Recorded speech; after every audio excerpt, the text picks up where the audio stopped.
block, and she had a whole bunch of brothers and cousins, and every other week they was jumping on me because I was going around there trying to, say hi to her, doing my Michael Jackson, baby, you know what I'm saying? What's up? And next thing you know, it go from me being Michael Jackson to being Mike Tyson. You know what I'm saying? so Mike Tyson went out in the 80s, though. No, not back. Well, not in the early 80s. Not at that time when Mike Jackson was out. But it ended up transitioning real quick. So yeah, that was a good time in my life. I learned a lot. I built a lot during that time because as a young man wanting to become an entertainer, not knowing what direction I wanted to go into, the motivation I got was, like I said, I liked the little girls on the block and I wanted to entertain them. And hit me with your first rap. My first rap. Set up. Kamal Lukata. There is none hotter. Rapping is my clay, and I am the potter. When I bust my beat, it's gonna be a slaughter. When it comes to rapping, I'm always the father. Seventh grade, baby. 86. That was the first one? That was my first rap. Right there. I like it. Back in the 80s, that was hot. And it was a line. It was just a line, but it was like, oh, shoot, oh, man. I wasn't writing no whole raps yet. You know what I'm saying? Right. I got that in the book, too. You know what I'm saying? So, but yeah, that's what it was about, So, like I say, the whole book, like I say itself, it really details it. From a fictional standpoint, it details my life as a young hip hop artist and how I got into it, because I want people to understand that when I was a hip hop artist, I had a love for hip hop that a lot of people may not see, maybe what they consider in this generation now, but at that particular time, I had a love for hip hop. I knew who the originators of hip hop at that time was, Okay. I got one more question, and I'm gonna pass it on. Yes, sir. I see you got a lot of people that was in the underground that came through our talent shows and things of that nature. Yeah. Yep.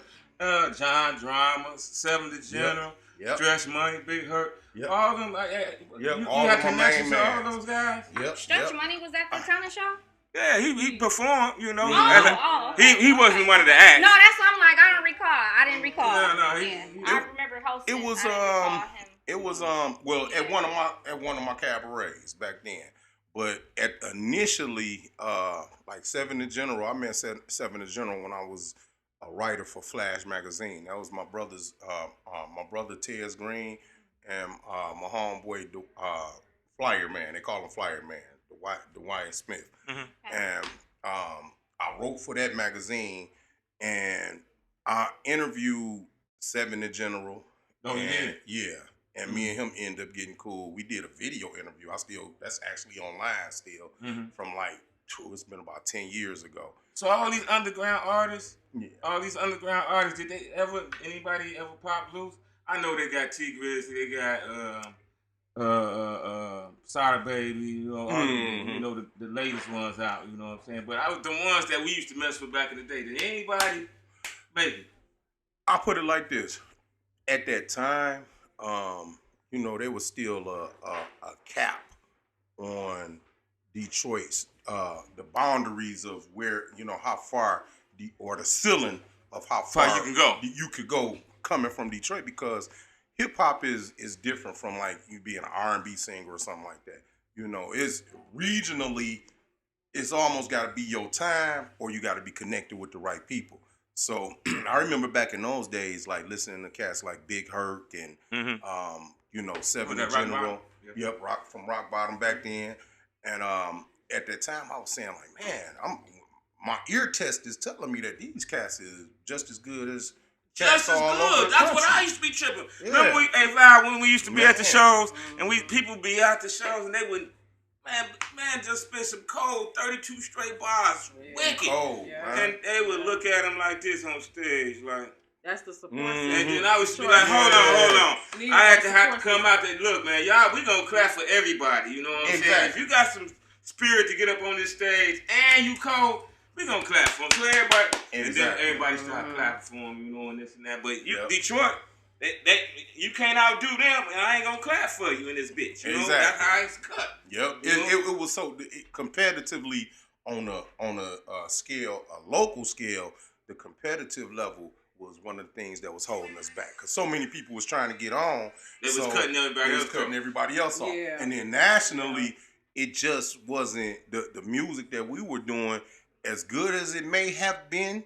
It wasn't what they was trying to market nationally at the time. Right. But those particular pioneers, I call them pioneers, they opened the doors for the ones that you see now that's getting record deals, that's getting all the views on YouTube now, that's making Detroit the culture. Just like Chicago is the culture right now. You know what I'm saying? It's been the culture for a long time. And now Detroit is like But it's right supposed there to be too. Detroit. I mean, I'm from Chicago. So I do like the Detroit sound. The sound is awesome to me. I be like, first it took me a minute to get used to it, but then I'm like, man, the sound, man, they got a code. My sons, both of them rap, you know? Yeah, man, listen, let me tell you something. I've been loving what these young cats been putting out for the longest. They cold and they stick to what they true to what they rapping in terms of they bought that style. Life. Yeah, they bought their life, but they style. You know, it's like you say, it took a lot of people a long time to get used to it. Yeah. You know, it sounds like they all rapping the same. They do, but then you can see the difference in each one. Exactly. You know what I'm saying? But it got that same little hookup. Right, you know, that stick out. Yeah, that same pocket piece. So you got your Sada Babies and your Peasy, payroll. Hey, don't forget about CEO Money. He coming out soon.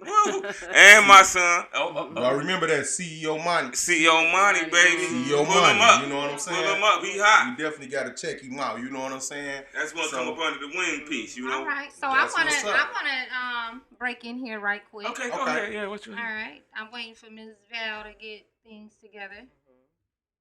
But while you doing that? Toast, man. I ain't seen you in so long, man. It's been a minute, man. Oh, man.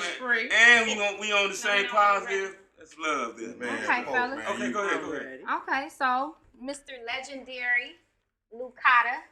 I have to say I love the name as well. It rolls off the tongue. Lukata, strong name. So I would like to say, I did read your book. I can say that it's very well appreciated. Everybody, our Facebook friends, everyone, I want you guys to go check out Legendary. It is a great book, a good read, a page turner, whatever you would like to call it. Check out Legendary. You got a good visual of this book? Okay. Who changed that on it? I will like to say. Is that from the pull-outs, I would like to say that excuse me, guys. Poke. Go ahead. I'm sorry. Go ahead. I would like to say that Lukata did give a great timeline of Detroit's history. One of the things that was mentioned in the book, and I don't want to give away too many things of the book because we want y'all to go cop this. You can get it from Amazon. Where else?